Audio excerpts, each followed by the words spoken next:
गौरव भाई को कल पुलिस पकड़कर ले गई। इसके पीछे क्या रीजन है मैं भी आप लोगों को बताऊंगा, पर लेकिन ये मैं क्यों पढ़ा रहा हूं, इसके पीछे दो रीजन है।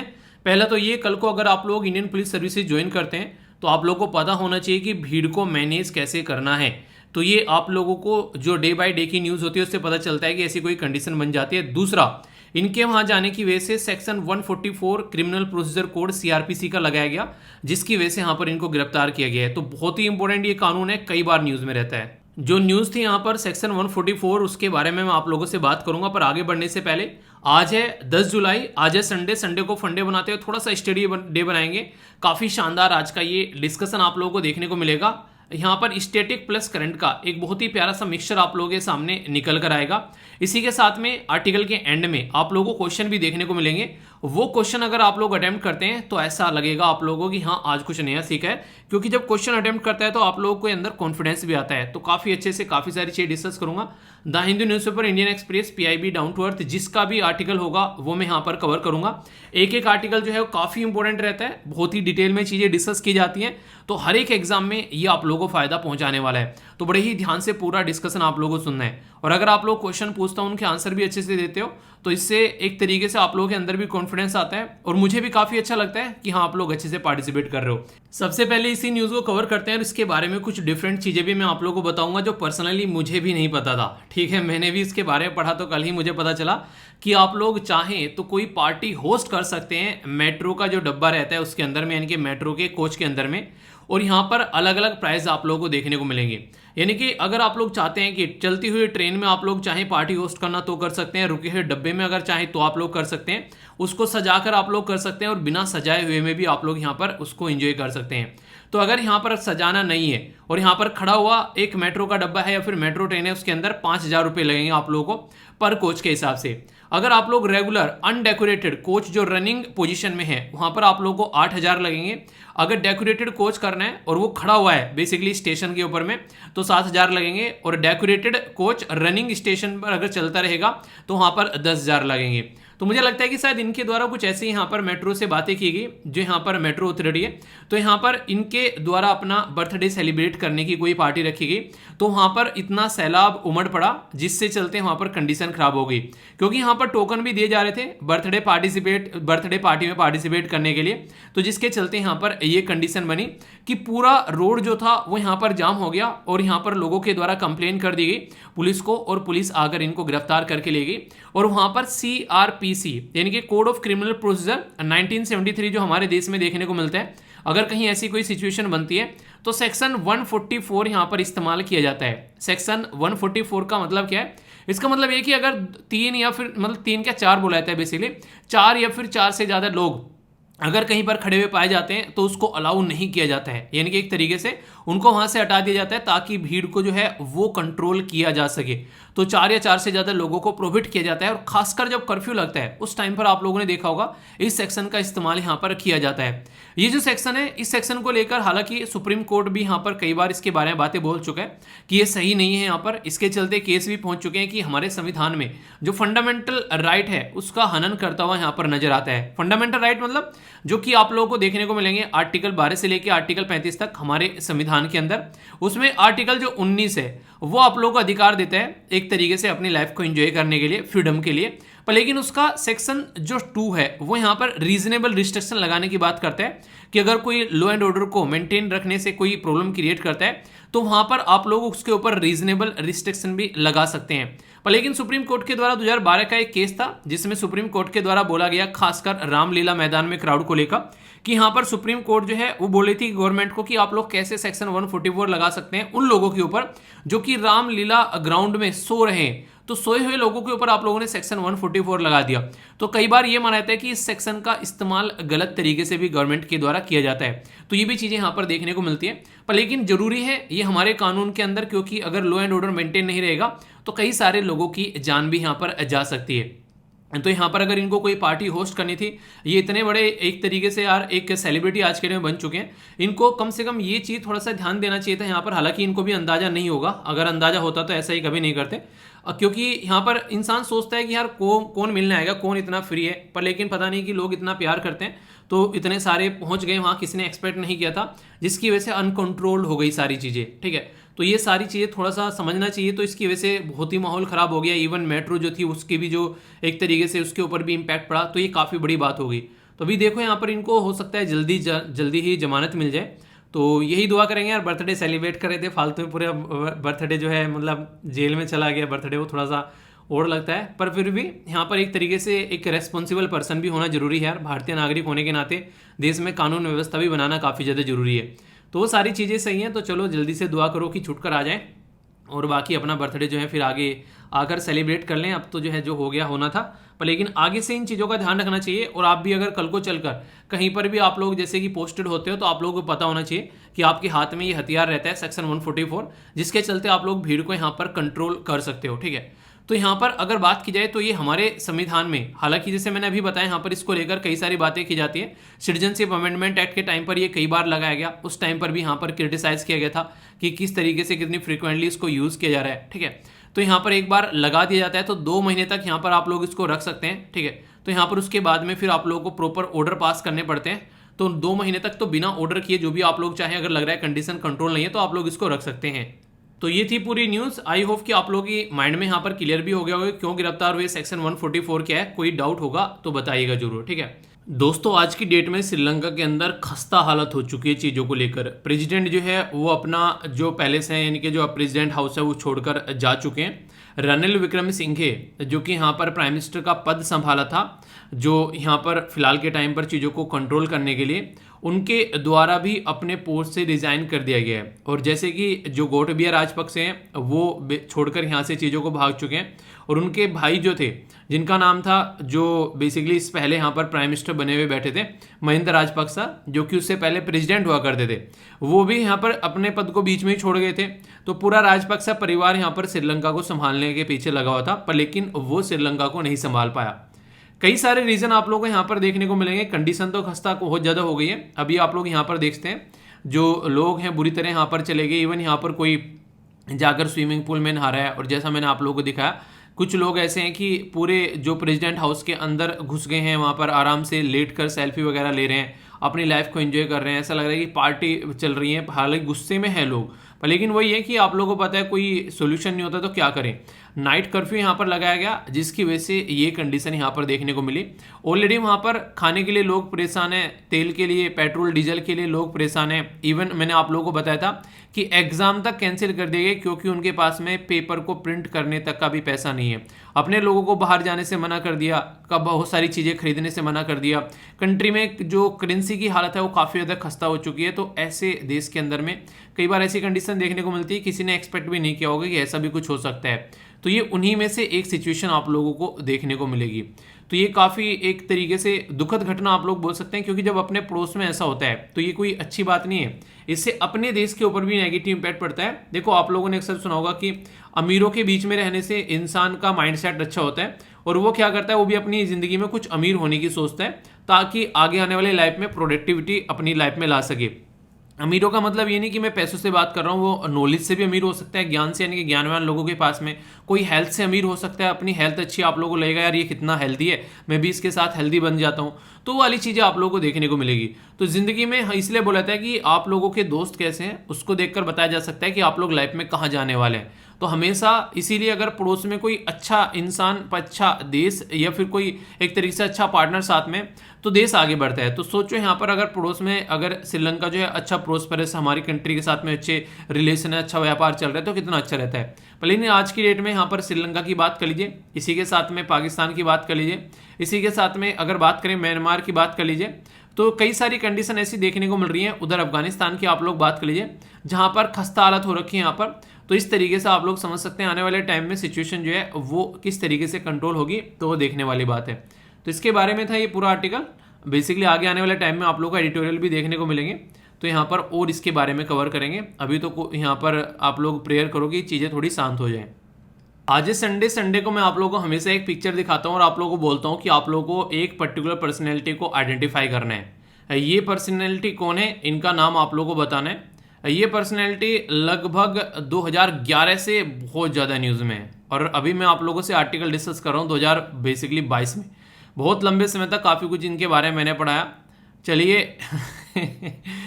कंट्री का नाम मैं बता देता हूँ, चलिए आप लोग बता दीजिएगा। कंट्री का नाम है सीरिया, ठीक है। तो सीरिया के लीडर हैं, इनका नाम आप लोगों को बताना है, ठीक है।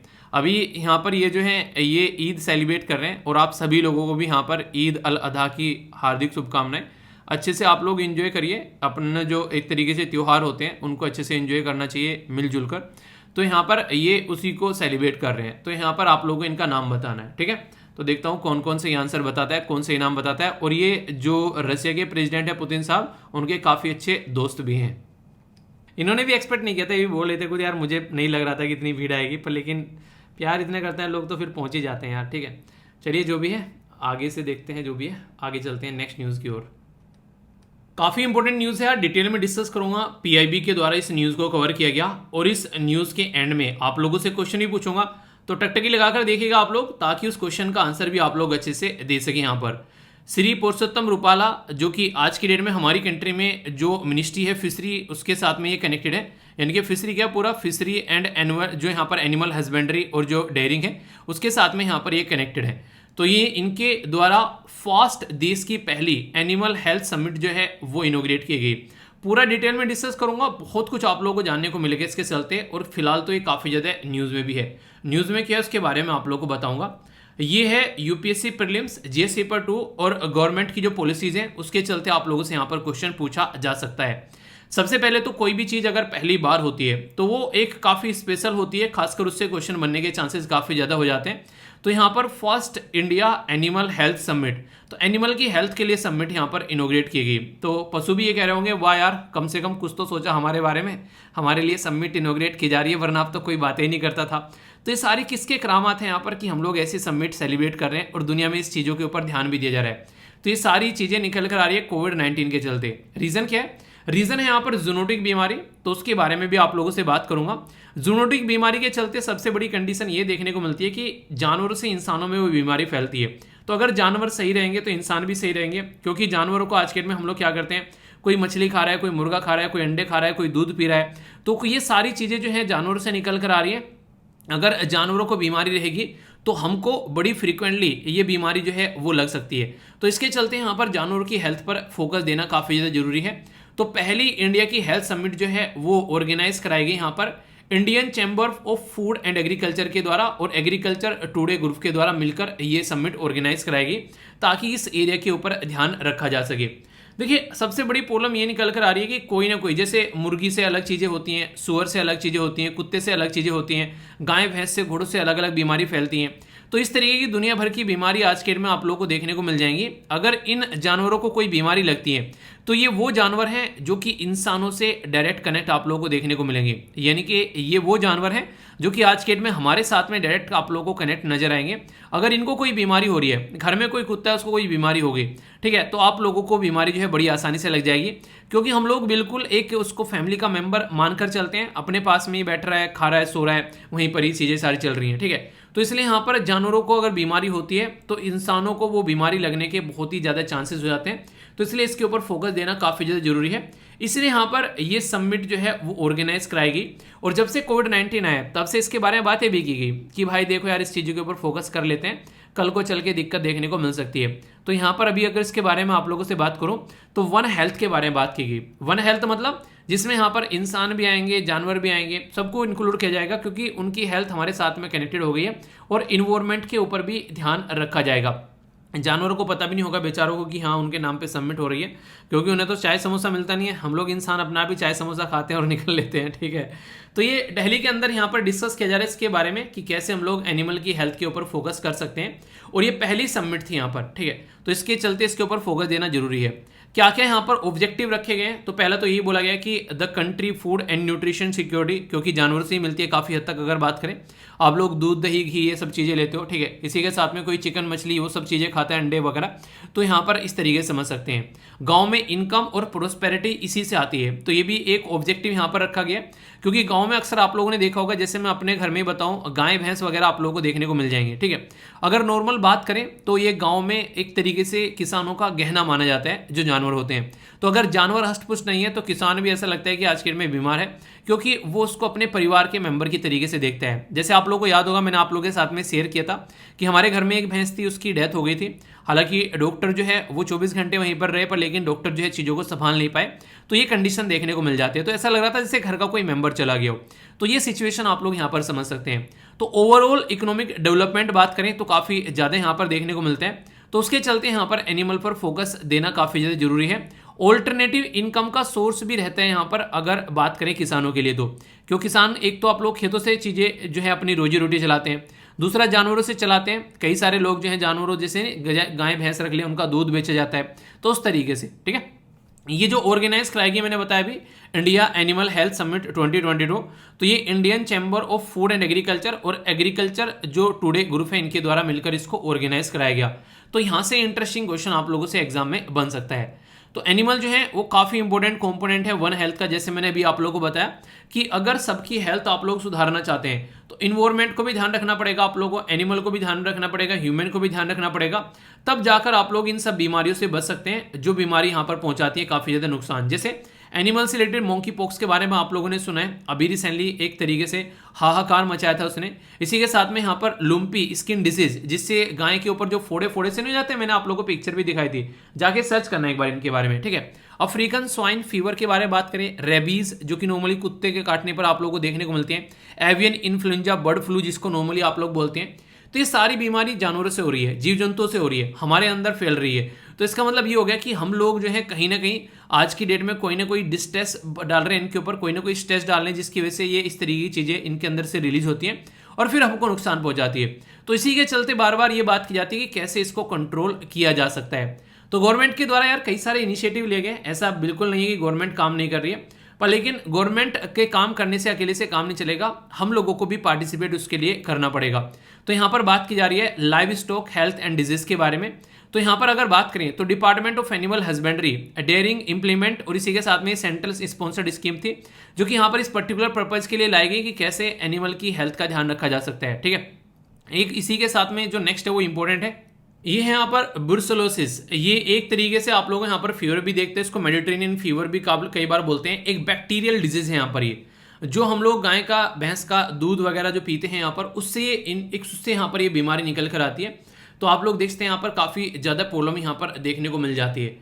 तो यहाँ पर इसके लिए बोला जाता है कि यहाँ पर क्या करना है, उनको जो उनके रिलेटेड यहाँ पर जो प्रोग्राम है वो लॉन्च किए गए ताकि इन बीमारी को कंट्रोल किया जा सके। तो यहाँ पर ब्रुसेलोसिस जो है यहाँ पर ये आप लोगों को देखने को मिलेगी, ये एक बैक्टीरियल इन्फेक्शन है जो यहाँ पर कई बार आप लोगों को यहाँ पर नजर आती है। और फूट एंड माउथ डिजीज ये कई बार देखने को मिलती है, जिसको बोला गया कि 100% कवर किया जाएगा ताकि इन बीमारी को रोका जा सके। और ये बीमारी अगर जानवरों में होती है तो इंसानों में फैलने के काफ़ी ज़्यादा चांसेस हो जाते हैं, क्योंकि वन हेल्थ का मतलब ही यही है, वन हेल्थ का कॉन्सेप्ट ही यही है कि हम अपनी हेल्थ के बारे में बात करें, एनिमल की हेल्थ के बारे में बात करें और इन्वायरमेंट के बारे में बात करें।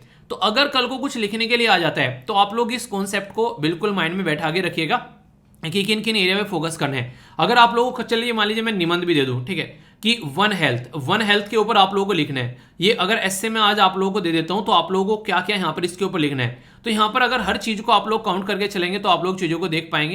यानी कि जैसे डाइट के बारे में बात की जा रही है, फूड सिक्योरिटी के बारे में बात की जा रही है, एंटीबायोटिक जो गाय भैंस वगैरह को जो इंजेक्शन दिए जाते हैं तो उसकी वजह से वो हमारी तो अंदर आएंगे अगर दूध हम लोग इनको इंजेक्शन देकर निकाल रहे हैं। ठीक है, क्या क्या यहाँ पर जो यहाँ पर आज के डेट में बात करें तो इंटेंसिव लाइव स्टॉक है हमारे पास में, डिजीज क्या क्या निकल सकती है यहाँ पर, बायोडाइवर्सिटी लॉस की वजह से दिक्कत देखने को मिलती है, पेड़ पौधे काटते हैं उसकी वजह से, air pollution, water, climate change, इसी के साथ में पॉपुलेशन, सोशल जो यहाँ पर एक तरीके से डिटर्मिनेंट आप लोगों को देखने को मिलेगा। तो यहाँ पर इन सब मुद्दों के ऊपर काम करना है। ठीक है, तो अगर हम लोग इनको लेकर काम नहीं करेंगे तो फिर हमको ये दिक्कतें देखने को मिलेगी। तो वन हेल्थ के ऊपर आप लोग यहाँ पर लिखिएगा जरूर, ताकि अगर आप लोगों को दिक्कत नहीं देखने को मिले तो आप लोग इसमें पार्टिसिपेट जरूर करिएगा। ठीक है, तो ऐसे आप लोग यहाँ पर एक अच्छा सा लिख सकते हैं।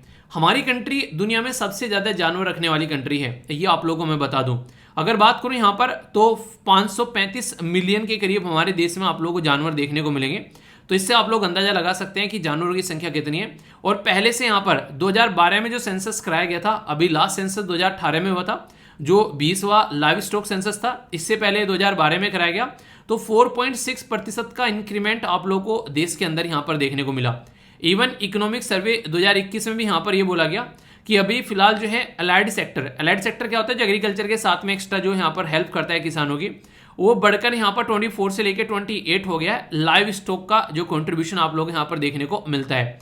इसी के साथ में ये माना जा रहा है कि लगभग 55% जो रूरल पॉपुलेशन है, इनके गांव के अंदर जो लोग रहते हैं, उनकी जिंदगी को एक एम्प्लॉयमेंट यहाँ पर प्रोवाइड कराता है ये, ठीक है। इसी के चलते यहाँ पर कई बार जेनेटिक क्वालिटी को इंप्रूव करने की बात की जाती है। तो आप लोगों ने यहाँ पर देखा होगा कि सेलेक्टिव ब्रीडिंग की जाती है, तो ये भी काफ़ी इंपॉर्टेंट है। इसके चलते यहाँ पर कई सारे फायदे देखने को मिलते हैं गाँव वाले एरिया में भी। तो ये कुछ ऐसे मुद्दे हैं जिनके बारे में आप लोगों से क्वेश्चन यहाँ पर बन सकते हैं। और खासकर अगर आप लोग एक किसान के परिवार से आते हैं तो फिर आप लोगों से यूपीएससी में डायरेक्टली आप लोगों से एग्जामिनर जो है वो तो एक तरीके से इंटरव्यू में भी आप लोगों से क्वेश्चन पूछा जा सकता है। वैसे तो यूपीएससी में आंसर राइटिंग के लिए क्वेश्चन बन ही जाता है। तो ये बेसिक इन्फॉर्मेशन है। तो अभी आप लोगों के सामने क्वेश्चन आएगा जिसका आंसर आप लोगों को देना है। देखता हूँ कौन कौन सी आंसर देता है। तो इस तरीके से आप लोगों से अक्सर क्वेश्चन बन जाया करते हैं। तो ये कई सारी बेसिक इन्फॉर्मेशन बता दी मैंने, जिसके चलते आप लोग कोई डाउट नहीं होना चाहिए। वन हेल्थ का कॉन्सेप्ट आप लोग कम से कम जरूर याद रखिएगा, ठीक है। तो बात की जा रही है एनिमल हेल्थ समिट के बारे में। तो कौन सी स्टेटमेंट यहाँ पर करेक्ट है ये आप लोगों को बताना है। ये पढ़ लिया करो करेक्ट है या फिर इनकरेक्ट है, ताकि कोई डाउट देखने को न मिले। बोला गया the country food and the nutrition security में ये काफी बड़ा रोल प्ले करेगी। ऑब्जेक्टिव है अर्बन इनकम और प्रोस्पेरिटी के बारे में बात की जा रही है, और ओवरऑल इकोनॉमिक जो यहाँ पर डेवलपमेंट के बारे में बात की जा रही है। तो सही आंसर यहाँ पर क्या है, जो मैंने अभी आप लोगों यहाँ पर इसके ऑब्जेक्टिव्स बताए थे, तो उनमें से कौन सा आंसर सही है अगर आप लोगों से पूछूं। वीडियो को पॉज कर एक बार अटेम्प्ट करो, आप लोग देख पाओगे कितना आप लोगों को याद है या कितना आप लोग भूल गए। वैसे कॉमन सेंस लगा सकते हैं आप लोग यहाँ पर थोड़ा सा, तो अगर मैं आप लोगों को बोलूँ रीजन क्या है, रीजन ये है कि कॉमन सेंस की बात यहाँ पर दे रखी है। जैसे यूपीएससी में क्वेश्चन बनता है ये अर्बन दे दिया है जबकि गाँव की बातें की जा रही है, तो सेकंड स्टेटमेंट इनकरेक्ट होगी। तो जैसे ही सेकंड स्टेटमेंट इनकरेक्ट हो जाती है तो सारे ऑप्शन आप लोग इनकरेक्ट हो जाते हैं और आंसर यहाँ पर सी हो जाता है। अक्सर यूपीएससी आप लोगों से ऐसे क्वेश्चन पूछती है, तो इस तरीके से प्रैक्टिस करके चलो ताकि कोई भी डाउट देखने को न मिले। फीडबैक जरूर दिया करो आप लोग। अगर आप लोगों को अच्छा लगता है लाइक या डिसलाइक आप लोग कर सकते हैं, बुरा लगता है तो, और बताया करो कि कहाँ पर क्या चीज़ें पसंद नहीं है ये। क्योंकि ये जो क्वेश्चन आप लोगों के लिए बनाए जाते हैं, जो आर्टिकल आप लोगों के लाए जाते हैं प्रॉपर पीपीटी में लगाकर, इनमें यार काफ़ी मेहनत लगती है, ठीक है। और ये आसान नहीं होता है, इसलिए आप लोगों को थोड़ा सा इनको अप्रिशिएट करने का एक मौका मिलता है, तो वो होता है आप लोग अपना जो फीडबैक देकर। तो फीडबैक आप लोग जरूर दिया करो, ओके। दोस्तों ये तो आप सब लोगों को पता है, जिस तरीके से हमारा एक रहने का घर होता है उसी तरीके से जानवरों का जो रहने का घर होता है वो जंगल होता है। पर लेकिन हम डेवलपमेंट के नाम पर आज के टाइम बहुत सारे जो जंगल हैं उनको साफ करते जा रहे हैं, जिसके चलते बहुत सारी ऐसी बीमारियां हैं जो हम इंसानों को चारों तरफ से घेरे हुए हैं। अगर बात करें यहाँ पर एक टर्म आप लोग यहाँ पर देखने को मिलेंगे जिसको बोलते हैं यहाँ पर जूनोसिस, यानी कि एक तरीके से आप लोग ये बोलते हैं एक ऐसी बीमारी जो जानवरों से इंसानों में फैलती है। तो एक नया शब्द आप लोगों की वोकेबलरी में यहाँ पर ऐड हो जाएगा, जिसके चलते कई बार आप लोगों से क्वेश्चन भी पूछ लिया जाता है।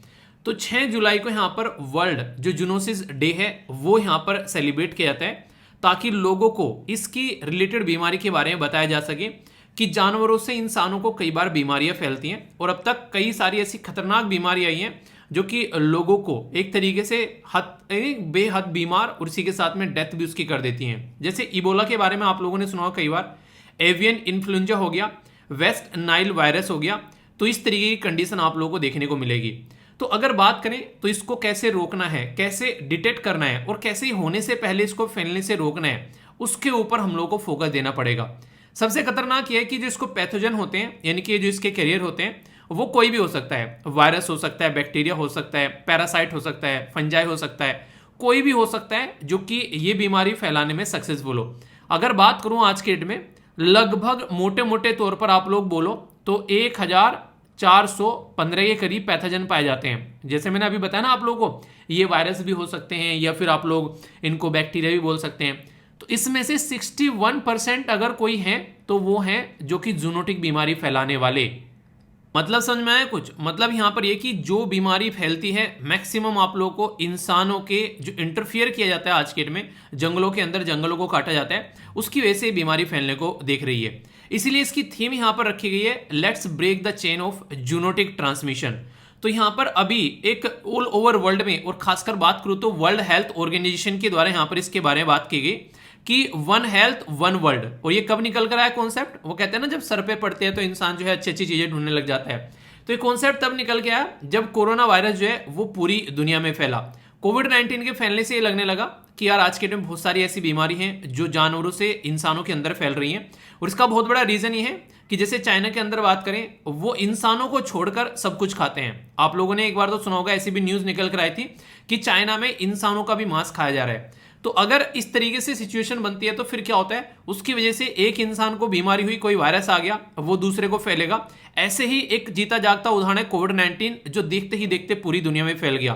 तो इसी को ध्यान में रखते हुए यहाँ पर ये जूनोसिस जो डे है, ये इसके बारे में अवेयरनेस फैलाता है। अब यहाँ से मैं आप लोगों को थोड़ा सा इस तरीके से बता रहा हूँ क्योंकि ये अभी बहुत बड़ा इशू बना रहा और ये एक टॉपिक हो जाएगा पूरा।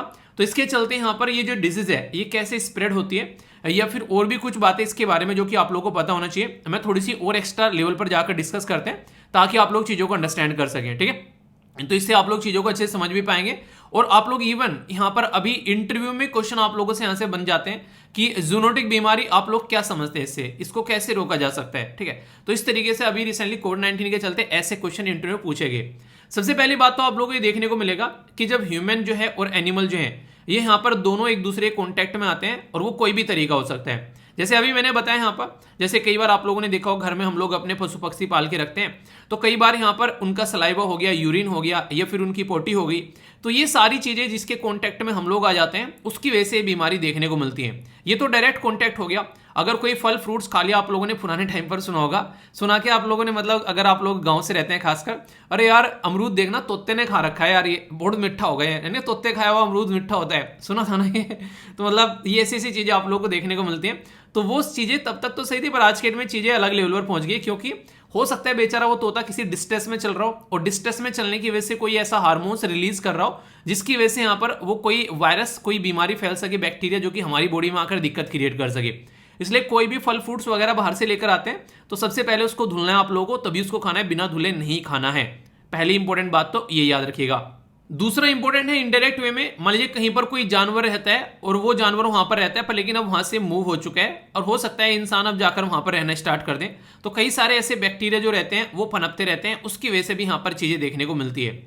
मैंने जैसे बताया, मक्खी किसी जानवर के कांटेक्ट में आती है, वही मक्खी घर में आकर हमारे खाने पर, हमारे फल फ्रूट सब्जियों पर बैठती है, उसकी वजह से भी दिक्कत आप लोगों को देखने को मिलती है। और सबसे खतरनाक चीज तो ये है, आज के डेट में हम लोग कुछ नहीं छोड़ रहे हैं, किसी भी चीज की हम लोग आज के डेट में जो आज अगर बात करें कुछ भी खा रहे हैं, ठीक है, तो उसके चलते यहाँ पर कई बार ऐसा भी होता है, बोला जाता है कि पकाकर प्रॉपर खाना है। अगर कोई भी आप लोगों को नॉनवेज चीजें खानी है तो ये मिल्क हो गया, अगर किसी जानवर को हो गया उसका दूध पिया जा रहा है, चाहे वो गाय है, भैंस है, बकरी है, तो इससे भी नुकसान पहुंच सकता है। एग खा रहे हैं अलग अलग चीजों के, आप लोगों ने देखा होगा, मैंने अभी आप लोगों से आर्टिकल डिस्कस किया था कि आंट की चटनी खाई जा रही है, कई सारे बच्चों के द्वारा उसके बारे में कमेंट भी किया गया, हाँ सर बहुत टेस्टी होती है, जो उस एरिया में रहते हैं तो टेस्टी होती है, पर लेकिन अगर हो सकता है कि उसके साथ भी कोई बीमारी कनेक्ट हो तो ये भी एक जूनोटिक बीमारी की कैटेगरी में आ सकती है, तो वहां से जो निकल के आ सकती है।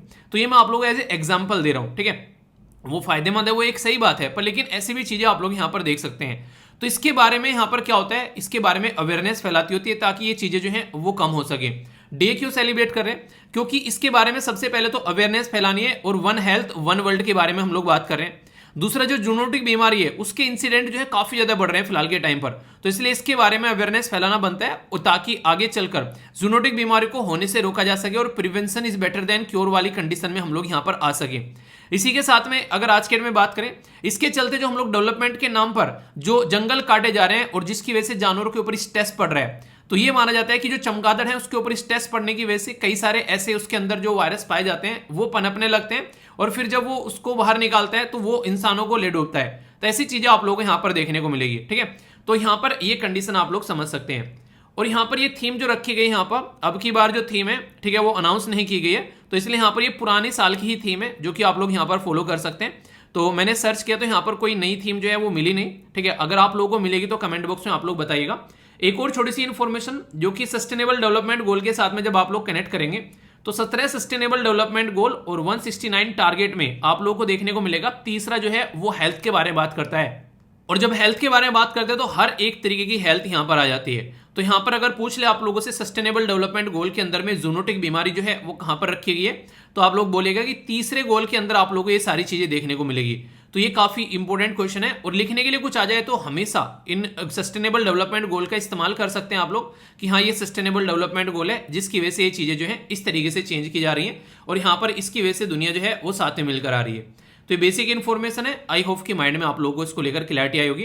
तो ये डे नहीं, पूरा एक टॉपिक करा दिया मैंने तैयार आप लोगों का। अगर जूनोटिक बीमारी के बारे में पूछे कोई, कैसे फैलती है, क्या रीजन है, क्या क्या कंडीशन है, कैसे ये इस तरीके से आज के डेट में सिचुएशन देखने को मिल रही है, ये कॉन्सेप्ट वन हेल्थ, जो वन वर्ल्ड वन हेल्थ वाला जो निकल कर आ रहा है, तो ये सारा एक अच्छा फोल्डर आप लोगों के लिए हो जाएगा। अगर हेल्थ के बारे में कुछ लिखने के लिए पूछा जाए आप लोगों से, तो भी आप लोग इसको इस्तेमाल कर सकते हैं। ठीक है दोस्तों, ये एक ऐसी न्यूज़ है जो आप लोगों को ये बताएगी कभी कभी जो प्राइवेट कंपनी है वो किसी देश के साथ में भी अगर देखा जाए कंपेयर करके तो बड़ी हो जाती हैं। यानी कि इतनी बड़ी कि आज की डेट में कई सारी कंपनी जो है कई सारे देश पर भारी पड़ जाती हैं। जैसे बड़ी बड़ी कंपनी हो चुकी हैं आज में, मैक्सिमम यूएसए की कंपनी आप लोगों को देखने को मिलेगी। एक टाइम पर ईस्ट इंडिया कंपनी हुआ करती थी जो कि ऑल ओवर वर्ल्ड पर रूल किया करती थी, पर लेकिन प्रेजेंट टाइम पर ऐसी कुछ कंपनियां आप लोगों को देखने को मिलेगी जो अलग तरीके से दुनिया को रूल कर रही है। जैसे कि फेसबुक हो गया, ट्विटर हो गया, इंस्टाग्राम हो गया, यूट्यूब हो गया, टेलीग्राम हो गया। तो ये कंपनी एक मल्टीनेशनल कैटेगरी में आ चुकी हैं कि अलग अलग देश में आप लोगों को इनके ऑफिसेज देखने को मिलेंगे। अभी यहाँ पर जो ट्विटर है वो हमारी कंट्री की गवर्नमेंट के खिलाफ जो है वो कोर्ट में चला गया। तो ये काफ़ी इंपॉर्टेंट न्यूज़ आप लोगों को यहाँ पर देखने को मिलेगी। तो इसी के बारे में मैं आप लोगों से यहाँ पर बात करने वाला हूँ। ये जो पर्टिकुलर आर्टिकल है आप लोग यूपीएससी प्रीलिम्स जीएस पेपर 2 के साथ में गवर्नेंस के साथ में कनेक्ट कर सकते हैं। आखिर ट्विटर क्यों गया गवर्नमेंट के खिलाफ, इसके बारे में हम लोग बातें करेंगे। ऐसा क्या मुद्दा हो गया ट्विटर को यहाँ पर गवर्नमेंट के खिलाफ जाना पड़ गया। अभी देखें तो ट्विटर न्यूज़ में इसलिए भी है क्योंकि इलोन मस्क साहब जो हैं उनके द्वारा ट्विटर को 44 बिलियन में खरीदने की डील रखी गई थी, पर लेकिन उस डील से जो है वो बाहर निकल गए। पर लेकिन जैसे ही वो इस डील से बाहर निकले, अभी ट्विटर जो है वो कोर्ट में चला गया और लगभग $1 बिलियन का यहाँ पर अभी जो इलोन मस्क साहब को जो है हर्जाना भरना पड़ेगा। तो वो एक अलग केस है, उसके ऊपर एक छोटी सी वीडियो मैंने बनाकर अपलोड की है डिटेल में, जिसके साथ आप लोग सारी चीज़ें समझ सकते हैं। तो उसको आप लोग देख लेना, कल ही वो वीडियो जो थी वो अपलोड की थी। फिलहाल हम लोग बात करेंगे ट्विटर और ministry of electronics and information technology के बीच में क्या रस्साकसी चल रही है। इस आर्टिकल के एंड में आप लोग क्वेश्चन भी देखने को मिलेगा। अगर अच्छे से आर्टिकल आप लोग सुनोगे तो उस क्वेश्चन का आंसर आप लोग दे पाओगे। और क्वेश्चन भी बड़ा प्यारा सा है जो कि अक्सर एग्जाम में आप लोगों से पूछा जाता है। तो थोड़ा सा ध्यान से आप लोगों को अटेम्प्ट करना है और अच्छे से ये आर्टिकल सुनना है। सबसे पहले तो मुद्दा यहाँ पर यह है कि हमारी कंट्री में जब भी बात करते हैं इंटरनेट की दुनिया के बारे में, तो एक पर्टिकुलर मंत्रालय बनाया गया है। ये जो मंत्रालय है यहाँ पर देखता है कि इंटरनेट पर कोई बदतमीजी तो नहीं चल रही है, उस बदतमीजी के ऊपर निगरानी रखता है। नाम है इसका ministry of electronics and information technology, जिसको अगर हिंदी में मैं आप लोगों से बात करूं तो आप लोग इसको सूचना प्रौद्योगिकी मंत्रालय भी आप लोग बोल सकते हैं। एक तरीके से यहाँ पर समझ सकते हैं कि ये कोई भी अगर गलत काम करता है तो उसके खिलाफ एक्शन लेने के लिए इनके पास में पावर है।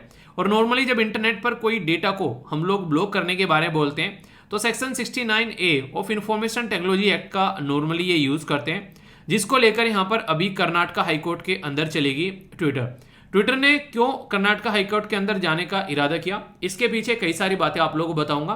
तो डिटेल में आप लोग सुनिए ताकि इंटरेस्टिंग फैक्ट भी आप लोग जान पाएं, कल को क्वेश्चन बने तो उसका आंसर भी दे पाएं। करेंट इशू क्या है, यानी कि प्रेजेंट टाइम पर सिचुएशन क्या है, पहले आप लोगों को वो समझनी है। हमारी कंट्री में जो मिनिस्ट्री है वो ये कहती है कि सेक्शन 69A जो आईटी एक्ट का है वो एक तरीके से यहाँ पर फॉलो करना चाहिए। यहाँ पर जो भी इस तरह की कंपनीज है, कोई भी कुछ गलत चीज़ें होती हैं तो यहाँ पर इनको हटाना चाहिए अगर हम लोग इनको बोलते हैं।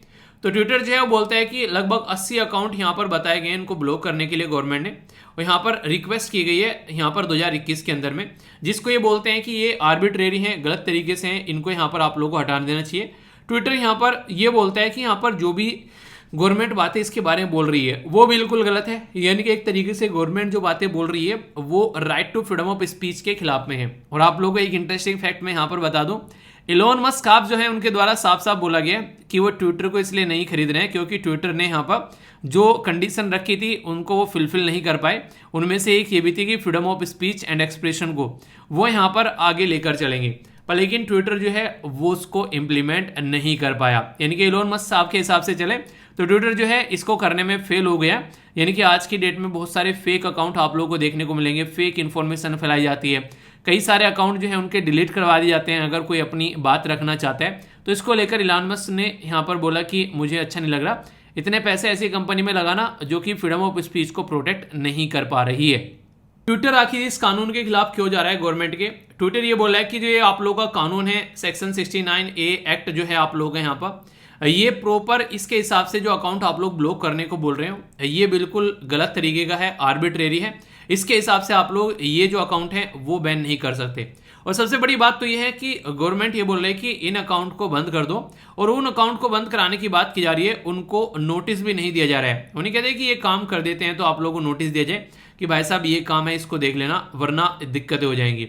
तो उनको नोटिस भी नहीं दिया जा रहा है कि उनको अपना कंटेंट जो है वो डाउन करना चाहिए। तो ये काफ़ी बड़ी बात आप लोगों को यहाँ पर देखने को मिलेगी। तो कंपनी जो है वो यहाँ पर ये बोल रही है कि एक तरीके से कहीं ना कहीं जो यहाँ पर एक मुद्दा होना चाहिए शायद, जो यहाँ पर अगर बात करें सेक्शन 69A के अंदर जिसके तहत हम लोग को एक कंटेंट हटाना चाहिए, वो कंटेंट यहाँ पर इस सेक्शन के अंदर आता ही नहीं है। तो फिर कैसे हम लोग इस कंटेंट को हटा दें? गवर्नमेंट बोल रही है वो इस सेक्शन के अंडर ही आता है। तो इस मुद्दे को लेकर जो है वो दोनों जो है यहाँ पर कोर्ट के अंदर चले गए। इसी के चलते आप लोगों को ये इशू जो है वो देखने को मिल रहा है। तो यहाँ पर दोनों अपनी अपनी बातें रख रहे हैं, तो उसके चलते यहाँ पर ये मुद्दा सामने निकल कर आ रहा है। अगर मैं आप लोग कुछ बातें यहाँ पर बताऊं, खासकर अगर बात की जाए इंटरमीडिएटरी शब्द जो है यहाँ पर आईटी एक्ट के तहत यहाँ पर जो यूज किया जाता है वो कुछ चीजों को डिफाइन करता है। जैसे आज की डेट में यूट्यूब जो है वो एक इंटरमीडिएटरी प्लेटफॉर्म है। इसका मतलब क्या है? इसका मतलब ये है कि एक दिन मेरा मन किया कि मुझे आप लोगों को पढ़ाना है, मैंने यूट्यूब के ऊपर अपना अकाउंट बनाया, वो अकाउंट जो है मैंने पब्लिक किया, और आप लोगों ने जो है जैसे ही मैंने उसके ऊपर वीडियोस डालना स्टार्ट की आप लोगों ने उसको सब्सक्राइब करना स्टार्ट कर दिया।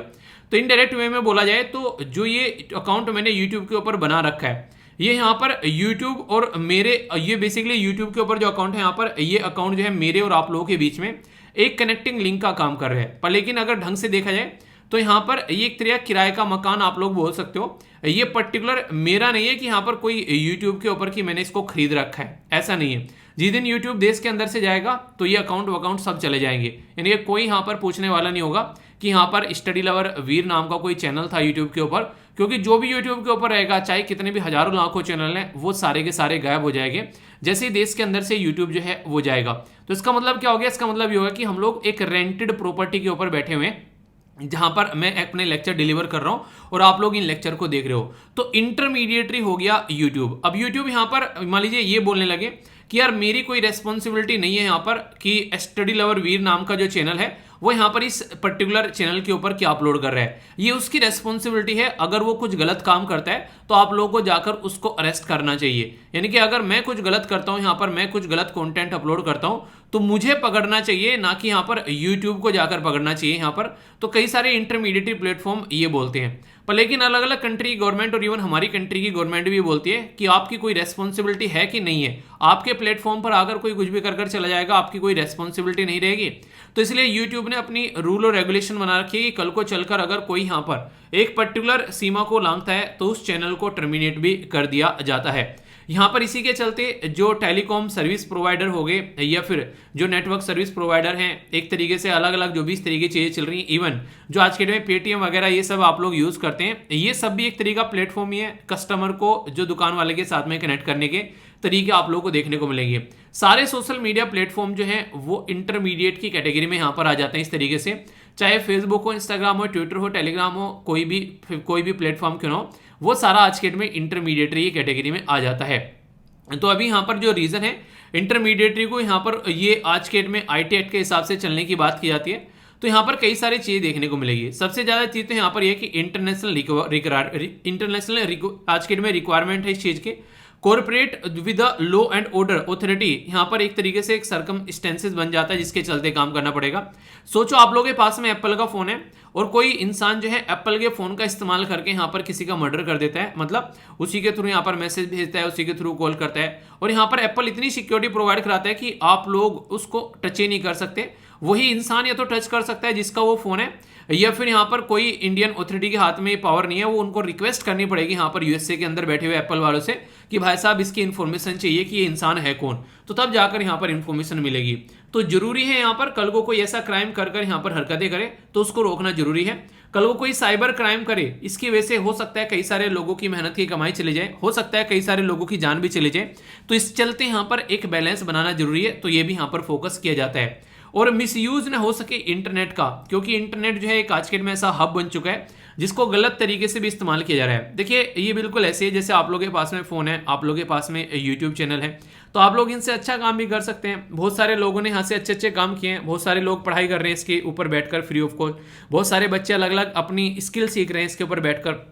कोई गिटार बजाना सीख रहा है, कोई सिंगिंग सीख रहा है, ठीक है, कोई सिलाई सीख रहा है, कोई खाना बनाना सीख रहा है।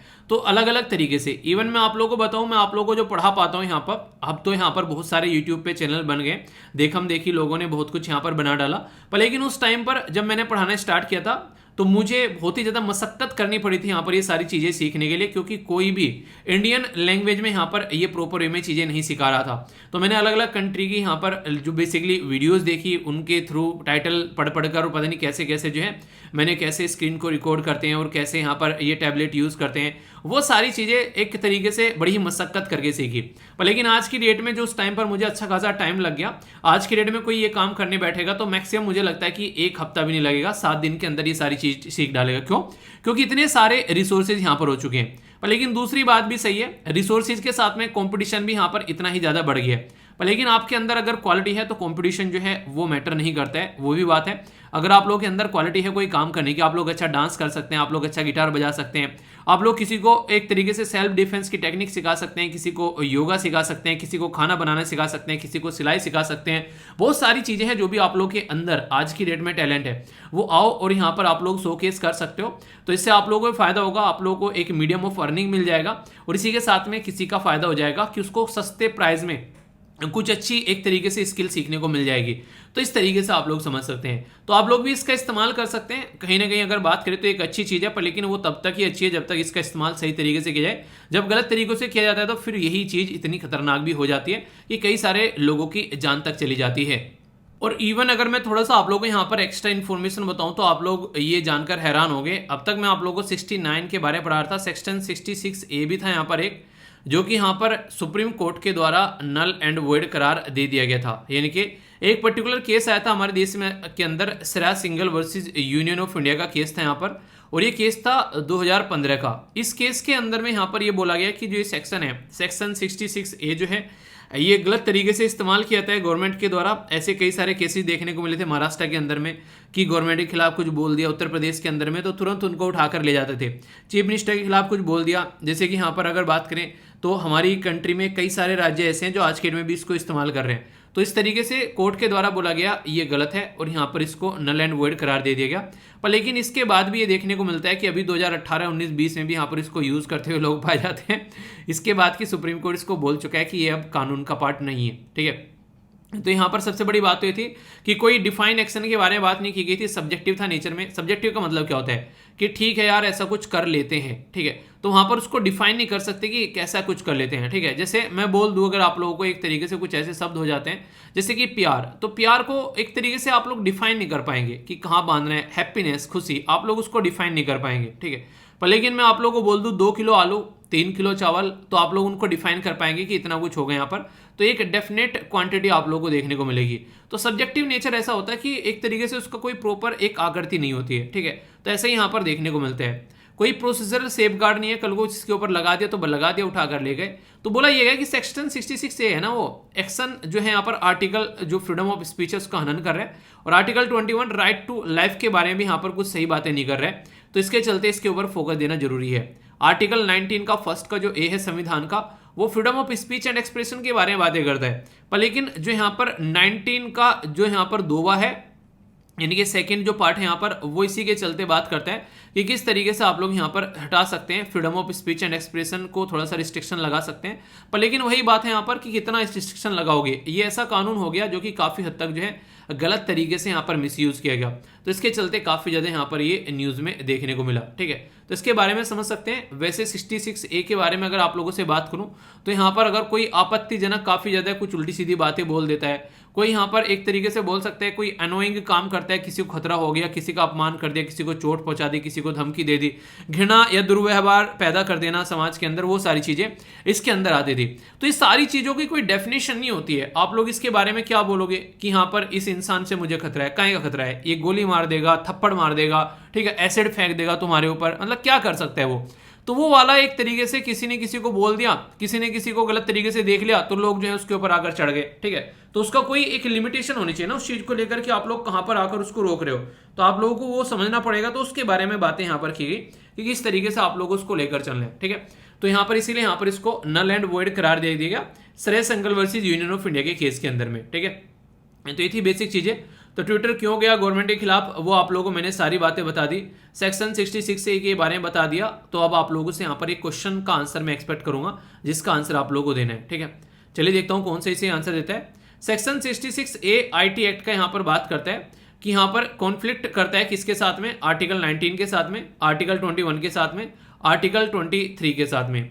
तो अगर आप लोगों ने पॉलिटिकल लेक्चर देख रखे हैं जिसमें मैंने डिटेल में आप लोगों को फंडामेंटल राइट यानी कि मौलिक अधिकार पढ़ा रखे हैं, तो ऐसे क्वेश्चन के आंसर आप लोग बड़ी आसानी से दे सकते हैं। तो बताइए सही आंसर यहाँ पर क्या होगा। ए में बोला गया 1 and 2, बी में बोला गया 2 and 3, सी में बोला गया 1 and 3 और डी में बोला गया ऑल ऑफ द अबोव। तो आप लोगों के हिसाब से सही आंसर क्या है, A B C F D. बताइए, अटेम्प्ट करिए वीडियो को पॉज कर तभी देखता हूं कौन सी आंसर देता है, ठीक है। आइए मैं आप लोगों को आंसर बताता हूं। सही आंसर है यहाँ पर बेसिकली इसका ए, क्योंकि यहाँ पर बात करें तो मैंने अभी आप लोगों को बताया कि 19 के बारे में बात करी आप लोगों से और 21 के बारे में बात करी। 23 और 24 जो आर्टिकल है यहाँ पर वो आप लोगों को देखने को मिलेंगे। बेसिकली किसके बारे में, ये लेबर के बारे में बातें करते हैं, खासकर एक तरीके से बंधुआ मजदूरी को रोकने के बारे में बात करते हैं, चाइल्ड लेबर के बारे में बात करते हैं।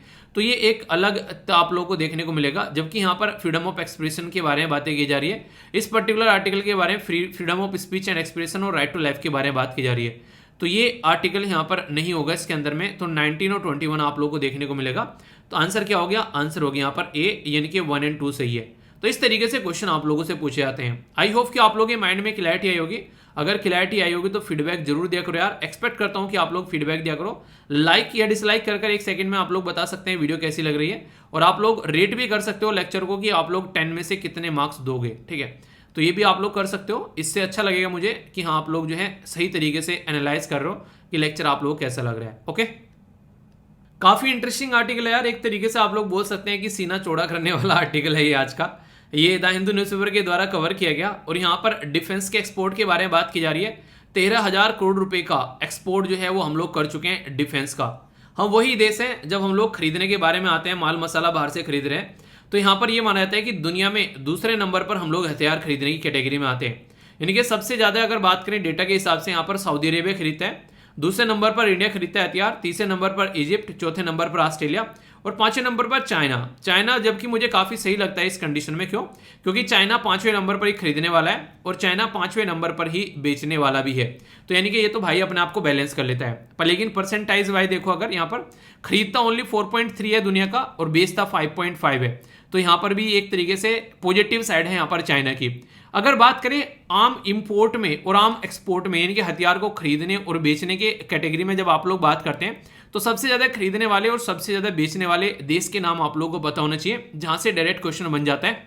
और ये एक स्टैटिक पोर्शन भी आप लोगों को यहाँ पर देखने को मिलता है। तो काफी डिटेल में अक्सर क्वेश्चन बनते हैं यहाँ पर। तो UPSC prelims GS paper 3 defence के बारे में आप लोग यहाँ पर बात कर सकते हैं कि आप लोगों से क्वेश्चन बन सकता है। अभी हुआ क्या, अभी यहाँ पर यही हुआ कि हमारी कंट्री ने 13,000 करोड़ रुपए का सामान बेचा। तो यहाँ पर आज के डेट में जो इस पर्टिकुलर एरिया से कनेक्टेड है, जिनका नाम है यहाँ पर संजय जाजू, ठीक है। तो संजय जाजू एडिशनल सेक्रेटरी हैं, उनके द्वारा यहाँ पर ये इन्फॉर्मेशन दी गई कि बल्ले बल्ले डांस करो, भंगड़ा करो, हम भी बेच रहे हैं भाई साहब, अब तक खरीद रहे थे। तो इसके बारे में अगर मैं आप लोगों से बातें करूँ कुछ बेसिक, तो आप लोग समझ पाएंगे कि आज की डेट में हमारे देश में आखिर सामान बेच कौन रहा है। तो यहाँ पर ये बोला गया कि गवर्नमेंट और प्राइवेट सेक्टर जो है वो दोनों मिलकर बेच रहे हैं। यानी कि धंधा जो है दोनों को मिलकर करना पड़ेगा, एक इंसान के बस की धंधा नहीं होगा। तो यहाँ पर 70% जो है यहाँ पर एक्सपोर्ट किया जा रहा है प्राइवेट सेक्टर के द्वारा, बचा कुचा 30% जो है वो गवर्नमेंट यहाँ पर बेच रही है। कुछ टाइम तक यहाँ पर ऐसा था कि प्राइवेट वाले ही ज्यादा बेचा करते थे 90%, पर लेकिन यहाँ पर अभी जो है हमारी कंट्री में डीआरडीओ जो है उसने अच्छे से काम किया है और अभी यहाँ पर प्रेजेंट टाइम पर गवर्नमेंट भी यहाँ पर अपनी तरफ से चीजें बेच पा रही है। तो ये एक अच्छी बात आप लोग बोल सकते हैं कि हमारी कंट्री में गवर्नमेंट इस फील्ड में घुस रही है। अगर हम लोग डिफेंस इंपोर्ट के बारे में बात करें तो पिछले कुछ समय में हम लोग यूएसए से काफी कुछ खरीद रहे हैं। एक टाइम ऐसा था कि हम लोग एक तरीके से पूरी तरीके से डिपेंडेंट हुआ करते थे रशिया के ऊपर, पर लेकिन अब वो डिपेंडेंसी जो है कहीं ना कहीं आप लोगों को कम होती नजर आएगी, क्योंकि हमारे पास में ऑल्टरनेटिव हो गए हैं लोग आज के डेट में। जैसे यूएसए के बारे में आप लोग बात करते हैं, इजराइल के बारे में बात करते हैं, फ्रांस हो गया, जर्मनी हो गया, यूके हो गया। तो इनसे भी हम लोग कुछ ना कुछ आप लोगों को खरीदते हुए नजर आएंगे। इसराइल से काफ़ी कुछ हम लोग डिफेंस के मामले में खरीदते हैं। तो यानी कि हमारे पास में बहुत ही डाइवर्स एक ऐसा एरिया है जहाँ से हम लोग अलग अलग से हथियार खरीद सकते हैं। दुनिया में सबसे ज़्यादा बेचने वाला यूएसए है, और हम लोग को भी सबसे ज़्यादा आज के दिन में अगर बात करें रसिया से हम लोग खरीद रहे हैं, पर लेकिन यूएसए जो है वो काफ़ी करीब आ गया है। आप लोग बोलेंगे हम लोग रसिया से क्यों खरीद रहे हैं? देखिए यूएसए जो है ना वो बड़ा ही चालू टाइप का आदमी है। वो हमेशा क्या करता है, हमेशा अपने फायदे की बात करता है। अगर इसके फायदे की बात नहीं होती है तो यूएसए अक्सर वहां से कल्टियां मार लिया करता है। ये वही यूएसए है जिसने अब तक पाकिस्तान का साथ दिया है, और अभी यहाँ पर इसको लग रहा है कि इंडिया फायदेमंद है तो अभी इंडिया के साथ में आकर चिपक गया है। तो ये हमेशा एक तरीके से एहसान फरामोश और अपने फायदे के बारे में सोचने वाला इंसान आप लोग इसको बोल सकते हैं। पर लेकिन रसिया जो है वो ऑल वेदर फ्रेंड है, यानी कि हर मौसम में तुम्हारा साथ देगा। चाहे तुम्हारी दुश्मनी किसी के साथ में हो तो उस टाइम पर भी ये आप लोगों के साथ में खड़ा हुआ मिलेगा। ऐसा यहाँ पर पास्ट में देखने को मिला है। तो इसलिए रसिया के ऊपर ट्रस्ट करना ज़्यादा आसान है एज कम्पेयर टू यूएसए के। यूएसए जरा सी देर में कल्टी मार देता है, इसीलिए हम लोग मैक्सिमम हथियार जो है अब तक रसिया से खरीद रहे थे। पर लेकिन प्रेजेंट टाइम पे जैसा जियोपॉलिटिकल सिनेरियो देखने को मिल रहा है उसके चलते हम लोगों को भी अपनी सिचुएशन थोड़ी सी चेंज करनी पड़ रही है, और अभी हम लोग काफ़ी कुछ यहाँ पर यूएसए से खरीदना स्टार्ट कर रहे हैं। और यूएसए भी थोड़ा सा यहाँ पर लिबरल हुआ है। उसने भी यहाँ पर पहले जो हमें टेक्नोलॉजी नहीं ट्रांसफर करता था और भी कई सारे ऐसे इश्यूज थे, वो हमारे साथ में प्रॉपर वे में चीज़ों को लेकर नहीं चलता था। तो अभी उसकी भी थोड़ी सी नहीं कहते वो ऐंठ टैंट जो है उसकी थोड़ी कम हुई है अभी। वो जो एक तरह आंखें दिखाने वाला रवैया कम हुआ है अभी इसका। तो ये एक अच्छी बात आप लोग यहाँ पर बोल सकते हैं। अभी फिलहाल के टाइम पर 36% यहाँ पर ये बेसिकली दुनिया में बेच रहा है, 21% रसिया, 7.9 यानी कि आप लोग यहाँ पर लगभग 8% जो है फ्रांस, 5.8 यानी कि लगभग 6% जर्मनी, और फिर 5.5 हो गया चाइना, और बाकी के बचे कुचे सब। यानी कि आप लोगों ने सुना होगा आधे में राम और आधे में गाम। तो आधे में तो आप लोगों को 2 कंट्री देखने को मिलेगी, 57% रसिया और यूएसए बेच रहे हैं, और बाकी बचे कुचे भाई साहब तुम भी देख लो तुम्हें क्या करना है। तो सबसे ज़्यादा खरीदने और सबसे ज़्यादा बेचने वालों के बारे में कोई पूछे तो याद रखिएगा ये इंक्रीजिंग और डिक्रीजिंग ऑर्डर में भी लगाने के लिए आ सकता है। तो कंफ्यूज आना बिल्कुल भी नहीं है, ठीक है। हम हथियार बेच रहे हैं 13,000 करोड़ के। आखिर किस किस को जा रहे हैं भाई साहब ये हथियार? ऐसा कैसे यहाँ पर इतना कैसे बेच दिया हम लोगों ने?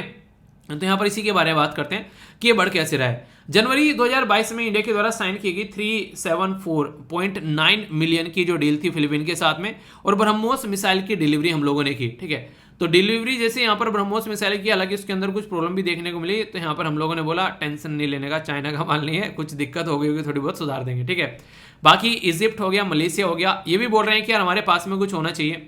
तो इसके चलते यहाँ पर ये रिप्लेस करना चाहते हैं एजिंग फ्लीट विद तेजस जो फाइटर है। काफ़ी शानदार हमारे द्वारा यहाँ पर ये फाइटर बनाया गया है। तो इसको भी लेकर कई सारे कंट्री की हमारे ऊपर नज़र गड़ी है, और इसका रीजन सीधा सीधा ये है कि हम लोग दूसरी कंट्री के कंपेयर में अपनी कंट्री में ये माल जो है थोड़ा सा सस्ता बना रहे हैं, ठीक है। एक तरीके से ऐसा आप लोग बोल सकते हो। तो इनको थोड़ा सस्ता पड़ जा रहा है एज कम्पेयर टू दूसरी कंट्री से अगर खरीदेंगे। इंडिया ने अभी यहाँ पर इंडिया ने यहाँ पर अभी इम्पोज किया है। इंडिया ने अभी यहाँ पर एक तरीके से बोला गया कि फेज जो एक तरीके से जो इंपोर्ट कर रहे हैं, तो 310 डिफरेंट वेपन और सिस्टम जो है ड्यूरिंग लास्ट 2 ईयर, जो आज के डेट में हम लोग क्या कर रहे हैं, हेल्प कर रहे हैं एक्सपोर्ट को बूस्ट करने में। देखिए जैसे हम लोग बाहर से क्रूड ऑयल खरीद के लेकर आते हैं ना, उसको आप लोग क्या बोलते हो? उसको बोलते हो कच्चा तेल। कच्चा तेल हम लोग ले आए दुनिया भर का खरीद कर, पर लेकिन हम लोग डीजल उससे निकाल रहे हैं, पेट्रोल उससे निकाल रहे हैं, ग्लिसरीन निकाल रहे हैं, मिट्टी का तेल निकाल रहे हैं, पेट्रोलियम प्रोडक्ट निकाल के हम लोग इवन बेच भी रहे हैं। तो यहाँ से आप लोग अंदाजा लगा सकते हैं कि हम लोग किस तरीके से चीज़ों को लेकर चल रहे हैं। तो ये काफ़ी इंपॉर्टेंट मुद्दा हो जाता है जो कि आप लोग कनेक्ट कर सकते हैं, ठीक है। तो यानी कि हम लोग अपना ही पेट नहीं पाल रहे हैं ओनली, हम लोग जो है उससे एक्सपोर्ट कर कर दूसरों को भी फायदा पहुंचा रहे हैं। तो वेपन भी कुछ इसी तरीके से हम लोग कुछ ऐसे आइटम खरीद लें ताकि उससे फिर प्रॉपर एक वेपन बना सकें। तो वेपन और जो प्लेटफॉर्म है वो इंडिजिनस होना चाहिए, इसी के ऊपर फोकस दिया जा रहा है। आगे से 5 से 6 साल में हम लोग अपनी ही कंट्री के ऊपर सारी चीज़ें देखने को मिलेगी। पार्टनरशिप की जा रही है प्राइवेट सेक्टर के साथ में। इतने बड़े बड़े अमीर पड़े हैं, अंबानी, अदानी, टाटा, इनके साथ में व्यापार करो मिलके, दुनिया भर का हम लोग कुछ भी स्टैब्लिश कर सकते हैं। तो उसके ऊपर भी अभी यहाँ पर अभी काम किया जा रहा है। और यहाँ पर अगर बात करें डिफेंस और हाँ खासकर डीआरडीओ और इसरो जो है वो भी कई सारे एरिया में भी मिलकर काम कर रहे हैं। तो ये पॉजिटिव साइड आप लोग यहाँ पर बोल सकते हो। कौन कितना खर्च कर रहा है, कौन कितना कमा रहा है, कौन इसके बारे में बताता है? कौन है इतना फ्री आदमी की जो ये देखता रहता है कि कौन ही हरकतें कर रहा है, ठीक है। तो ये फ्री आदमी है सिपरी, ठीक है। तो यहाँ पर इसके बारे में याद रखिएगा, इसका नाम भी आप लोग देखते हैं स्टॉकहोम। तो स्टॉकहोम कहाँ पर है ये बताइए आप लोग, किस कंट्री के अंदर में? Stockholm International Peace Research Institute. तो नाम में भी है कि इंटरनेशनल है, पीस के बारे में बात करता है, रिसर्च करता है, ऐसा इंस्टीट्यूट है। सिप्री जो कि आप लोगों को देखने को मिलेगा, ये इंडिपेंडेंट इंटरनेशनल इंस्टीट्यूशन अपने आप को बताता है, जो कि यहाँ पर जहाँ पर भी कहीं लड़ाई जंगले धंधे या हथियार खरीदने बेचने की बात हो रही है तो मैं आप लोगों को वहाँ पर हमेशा खड़ा हुआ मिलूंगा, ऐसा सिप्री बोलता है। स्टैब्लिश किया गया था 1966 में, और यहाँ पर ये डेटा का एनालिसिस करता है जो भी ओपन सोर्सेज इसके ऊपर पास में देखने को मिलते हैं। पॉलिसी मेकर क्या बोल रहे हैं, ठीक है, रिसर्च क्या है, मीडिया या फिर यहाँ पर एक तरीके से जो भी इंटरेस्टेड पब्लिक जो इस पर्टिकुलर एरिया से कनेक्टेड है, तो वहाँ से आप लोगों को देखने को मिलेगा ये सारी चीज़ें निकल कर आती है, ठीक है। अगर बात करें स्टॉकहोम के बारे में तो ये काफ़ी इंपॉर्टेंट है। तो इंडिया की जो रैंक है नंबर 23 पर रखी गई है कि मेजर आर्म जो एक्सपोर्टर है उसमें 2015 से अगर 19 के बीच में आप लोग बढ़ते हैं, यानी कि हम लोग बेच काफ़ी कम रहे हैं, 0.17 बेच रहे हैं।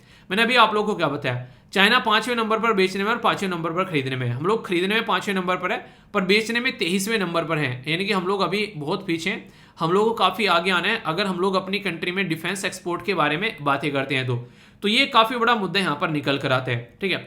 ऐसा कैसे बढ़ गया ये, ऐसा क्या फूंक मारी और बढ़ गया, कोई काम भी तो किया होगा। जी हाँ, अब उस काम के बारे में थोड़ी सी बातें कर लेते हैं। जैसे कि इनिशियल जो रिलेटेड टू डिफेंस है यहाँ पर, तो defence production and export promotion policy लाई गई हमारी कंट्री में 2020 में, जिसके बेस पर हम लोगों ने दबाकर काम किया है। दबाकर मतलब काफी अच्छे से हम लोगों ने इसके ऊपर काम किया है, जिसके चलते हम लोग आज के डेट में यहाँ पर इसको एक्सपोर्ट कर पा रहे हैं। देखिए, हम लोग अगर ओलंपिक में कुछ काम करना चाहते हैं ना, तो हम लोग को काम करना पड़ेगा आगे आने वाले 4 साल के बारे में, ठीक है। ऐसा नहीं कि आज ही तुम तैयारी करोगे और ओलंपिक में गोल्ड मेडल जीत के ले आओगे, ऐसा नहीं हुआ करते, ठीक है। आप लोगों को उसके लिए प्रॉपर मेहनत करनी पड़ेगी। तो इसी के बारे में यहाँ पर बात की जा रही है। तो प्रॉपर पॉलिसी लेकर आए थे हम लोग एक तरीके से, और उसको हम लोग आज के डेट में सेल्फ रिलायंस बनने में वो हमारी हेल्प कर रही है। कई सारे स्टेप लिए गए यहाँ पर सेल्फ रिलायंस बनने में कि हम लोग फोकस कर सकें प्राइवेट इंडस्ट्री के ऊपर में। स्ट्रेटेजिक पार्टनरशिप की गई OEMS के बारे में, ठीक है। कोलैबोरेट विद फॉरेन OEMS मतलब ओरिजिनल इक्विपमेंट मैन्युफैक्चरर। ऐसा नहीं कि चाइना का माल जो है वो पहुंचा दिया हम लोगों ने बेसिकली साउथ कोरिया, और साउथ कोरिया से हम लोग खरीद कर लेकर आ रहे हैं। कहने के लिए साउथ कोरिया से खरीद कर लेकर आए, पर लेकिन चाइना का माल है, चाइना ने बेचा था, ऐसा नहीं होना चाहिए। तो यहाँ पर फोकस ये रहना चाहिए कि ओरिजिनल इक्विपमेंट आना चाहिए, जो कंट्री जो बेच रही है उसकी ओरिजिन कहाँ से निकल कर आ रहा है, अगर वो देखा जाए तो काफी ज्यादा जरूरी है। पॉजिटिव काफी कुछ है इंडिजनाइजेशन में के अंदर, यानी कि हम लोग अपने ही देश में अपना ही सामान बनाकर बेचकर अपने ही लोगों को व्यापार दे रहे हैं, अपने ही लोगों के जो एक तरीके से अंदर जो है सारी चीजें आप लोगों को देखने को मिलेगी। तो इससे हमारी कंट्री को काफी ज्यादा फायदा देखने को मिलेगा। तो ये कैसा टॉपिक है जिसके बारे में कुछ लिखने के लिए आ जाए, डिफेंस के बारे में, एक्सपोर्ट इंपोर्ट के बारे में समझ में आप लोगों को आना चाहिए, ठीक है। तो क्या क्या डिस्कस किया यहाँ पर डिटेल में, काफी सारी बातें मैंने आप लोगों को बता दी कि रीजन क्या है, क्यों न्यूज में है। इसी के साथ में ये काफी इंटरेस्टिंग है कि हाँ, क्या क्या स्टेप उठाया जा रहा है, किन किन को हम लोग बेच रहे हैं, सिपरी के बारे में, एक्सपोर्ट इंपोर्ट के बारे में, इनिशियल जो इनिशिएटिव्स हैं उनके बारे में। क्वेश्चन बन जाए तो कंफ्यूज मत होना, और फीडबैक दिए बगैर बिल्कुल मत जाना। लाइक या डिसलाइक कर आप लोग इसको जरूर बता सकते हैं, ठीक है। तो ये था कंप्लीट टॉपिक, अगर कोई डाउट होगा तो बताना, उसको दूर किया जाएगा, ओके। काफी इंपॉर्टेंट न्यूज है, और यहाँ पर पाकिस्तान के सर में दर्द करने वाली न्यूज भी आप लोग बोल सकते हैं। अगर अभी पाकिस्तान के द्वारा स्टेप नहीं उठाएंगे तो लंबे समय तक वो FATF के अंदर रहने वाला है। FATF क्या है यहाँ पर, ये है फाइनेंशियल एक्शन टास्क फोर्स, नाम से निकल कर आता है फाइनेंशियल एक्शन, यानी कि अगर आज की डेट में आप लोग किसी भी टेररिस्ट ग्रुप को सपोर्ट करते हो, वहां पर कोई भी किसी भी तरीके से पैसा प्रोवाइड कराते हो, यानी कि आप लोग उनको पालते हो कोई भी टेररिस्ट ग्रुप को, तो यहाँ पर आप लोगों को अलग अलग लिस्ट में डाला जा सकता है। जो फाइनेंशियल एक्शन टास्क फोर्स की उसमें से एक है ग्रे लिस्ट। ग्रे लिस्ट में पाकिस्तान को डाल रखा है क्योंकि पाकिस्तान को हब माना जाता है टेररिस्ट एक्टिविटीज का। हालांकि ग्रे लिस्ट में अकेला पाकिस्तान नहीं है, आज के डेट में आप लोगों को और भी कई सारे देश देखने को मिलेंगे, इवन यूनाइटेड अरब एमिरेट्स भी इसके अंदर है। टोटल मिलाकर 17 के करीब देश आप लोगों को इसके अंदर देखने को मिल जाएंगे। अभी फिलहाल जो है यहाँ पर इंपॉर्टेंट बात यह है कि जिम्बाब्वे जो है वो इसको बाहर निकाल दिया गया था, पर पाकिस्तान यहाँ पर बना हुआ है काफी लंबे समय से, क्योंकि कई सारे इसको टारगेट दिए गए थे कंप्लीट करने के लिए, उनमें से कुछ कंप्लीट कर पाया और कुछ नहीं कर पाया। तो लगभग 34 पॉइंट दिए थे, यानी कि 34 पॉइंट पाकिस्तान को, पर लेकिन पाकिस्तान इनमें से काफी सारे पॉइंट जो है वो कवर नहीं कर पाया। अभी यहाँ पर फिर से जब इसकी मीटिंग होगी तो इसका मुद्दा यह है कि किसी न किसी तरीके से जो मसूद अजहर है उसको टैकल किया जाए। मसूद अजहर यह है जैसे मोहम्मद का एक तरीके से सरगना आप लोग यहाँ पर बोल सकते हो, और इसी के साथ में इसका भाई यहाँ पर अब्दुल रफू, ठीक है। तो इन दोनों के ऊपर यहाँ पर ये अभी सोच रहे हैं कि कोशिश की जाए कि लगाम कसी जाए। ये वही इंसान है जिनके द्वारा यहाँ पर हमारी कंट्री में जो एयरप्लेन हाईजैक किया गया था 1999 में, ठीक है। इसी के साथ में पार्लियामेंट के ऊपर अटैक भी किया गया था, तो उसमें भी ये संलिप्त यहाँ पर पाए गए हैं। तो इसके चलते इंडिया जो है वो पूरी कोशिश करता है कि यहाँ पर इनको बाहर न निकाला जाए और इनके ऊपर शिकंजा कसा रहे। और पाकिस्तान को यहाँ पर बोला गया कि अगर तुम इनके ऊपर कंट्रोल नहीं करोगे तो आने वाले टाइम में यहाँ पर जो है तुम फाइनेंशियल एक्शन टास्क फोर्स से बाहर नहीं निकलोगे।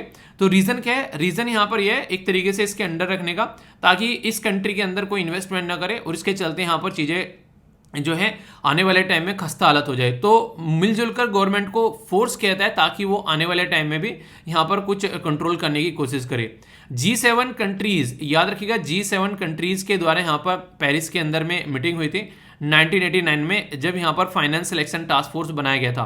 पर लेकिन स्टार्टिंग में इनके द्वारा ये एंटी मनी लॉन्ड्रिंग के लिए रखा गया था, यानी कि एक तरीके से अगर कोई गलत तरीके से कमाया गया पैसा जो है उसको व्हाइट मनी में कन्वर्ट करने की कोशिश करता है तो यहाँ पर वो मनी लॉन्ड्रिंग की कैटेगरी में आता है। पर लेकिन जैसे यूएसए के अंदर से एक बिल्डिंग को उड़ाया गया ओसामा बिन लादेन के द्वारा और लगभग 3000 से भी ज़्यादा लोगों की जान चली गई, तब से फिर यहाँ पर टेररिस्ट फाइनेंसिंग, यानी कि टेरर को जो फाइनेंस करता है, जैसे हमारी कंट्री में टेररिस्ट एक्टिविटी होती है, हमारी कंट्री में कई सारे बम ब्लास्ट होते हैं, कोई ना कोई तो पैसा देता होगा दहेज में, कोई ना कोई तो यहाँ पर इनको दहेज में पैसा देता होगा कि तुम लो जाकर बम ब्लास्ट करके आओ। तो कोई दहेज में कुछ देता है तो इनको दहेज में वो मिलते हैं बम ब्लास्ट, जाओ तुम करके आओ इंडिया के अंदर में। तो एक कंडीशन देखने को मिलती है। तो यहाँ पर 39 के करीब मेंबर आप लोगों को देखने को मिलेंगे। तो इनके द्वारा दोनों चीज पर फोकस किया जाता है, मनी लॉन्ड्रिंग के ऊपर भी इंपॉर्टेंट है, याद रखिएगा, और टेररिस्ट फाइनेंसिंग के ऊपर भी। तो ये काफी इंपॉर्टेंट यहाँ पर है, ठीक है। तो इसके चलते कई बार क्वेश्चन भी पूछ ले जाते हैं। वैसे कहने के लिए 39 मेंबर है, वैसे इसके अंदर आप लोगों को 39 मेंबर के साथ साथ में यूरोपियन यूनियन भी एज ए मेंबर के तौर पर, और इसी के साथ में गल्फ जो कोऑपरेशन काउंसिल है वो भी आप लोगों को देखने को मिलेगा। अच्छा, गल्फ कोऑपरेशन काउंसिल में टोटल कितने मेंबर हैं, क्या आप लोगों को पता है? बताइए नीचे कमेंट बॉक्स में, देखता हूँ किस किस को पता है। और बाकी जो ये होती है ग्रे लिस्ट, एक होती है यहाँ पर ब्लैक लिस्ट। ब्लैक लिस्ट में तो मतलब किसी को डाल दिया तो उसकी कहानी खराब हो रखी है। जिस तरीके से आज के डेट में आप लोग देखते हैं, दो कंट्री है इसके अंदर में, एक तो है यहाँ पर ईरान और दूसरी कंट्री कौन सी हो सकती है? आप लोग ठीक सोच रहे हो, बिल्कुल वही होगी। चलिए कमेंट बॉक्स में लिखिए, वीडियो को एक बार पॉज करके देखता हूँ सही कौन लिखता है। वो है basically north Korea, Kim Jong Un, ठीक है। तो हमारा दोस्त किम जोंग उन जो है वो बेसिकली वहाँ पर है। चचा डोनाल्ड ट्रंप निकल गए, किम जोंग उन बेचारा रह गया। अभी देखते हैं आगे चीज़ों को कैसे नॉर्मल किया जाता है। तो ये काफ़ी इंपॉर्टेंट है, पूरा एक टॉपिक ये बार बार आता रहता है। तो फाइनेंस सिलेक्शन टास्क फोर्स के बारे में आप लोगों को पता होना चाहिए। खासकर यहाँ पर इंडिया पूरा जोर लगाता है कि पाकिस्तान को इस लिस्ट के अंदर रखा जाए ताकि सिचुएशन को थोड़ा सा नॉर्मल किया जा सके, ठीक है। काफी बुरी कंडीशन है यहाँ पर। 15 लोगों की बॉडी जो है वो निकाली गई, अमरनाथ की जो यात्रा करने गए थे। यार ये चीजें ना दिल को दहला देने वाली होती हैं। मतलब लोग जो हैं अपनी श्रद्धा को फॉलो करने गए हैं एक तरीके से अपनी ज़िंदगी में, पर लेकिन जब कोई ऐसी दुर्घटना घटती है तो यहाँ पर एक तरीके से ना झंझोर कर रख देती है। वैसे ही वहाँ पर आप लोगों को पता है कितनी ज़्यादा सिक्योरिटी रखी गई थी ताकि पाकिस्तान की साइड से कोई उल्टी सीधी हरकतें देखने को न मिल जाए। और उसमें यहाँ पर ये वाली सिचुएशन हो जाना तो ये अपने आप में काफ़ी ज़्यादा खतरनाक चीज़ होती है। तो यहाँ पर अभी फ्लड आई जिसकी वजह से कंडीशन देखने को मिली, पर वही है, क्या ही किया जा सकता है। ये चीज़ें ऐसी हैं कि अपने हाथ में भी नहीं होती हैं। तो अभी ये सिचुएशन है आप लोगों के सामने, ठीक है। एक पर्टिकुलर पर्सनैलिटी है जिनका नाम है मोहम्मद जुबीर। मोहम्मद जुबीर को सुप्रीम कोर्ट के द्वारा इंटरिम बेल दे दी गई है, पर लेकिन अभी भी उनको जेल में रखा गया है। तो उसी के ऊपर यहाँ पर बात लिखी गई है। इनके द्वारा पोस्ट की गई थी यहाँ पर कई साल पहले कुछ, उसकी वजह से यहाँ पर बोला गया कि सोसाइटी में सौहार्दपूर्ण माहौल जो है वो खराब हो रहा है, जिसके चलते यहाँ पर इनको गिरफ्तार कर लिया गया था, ठीक है।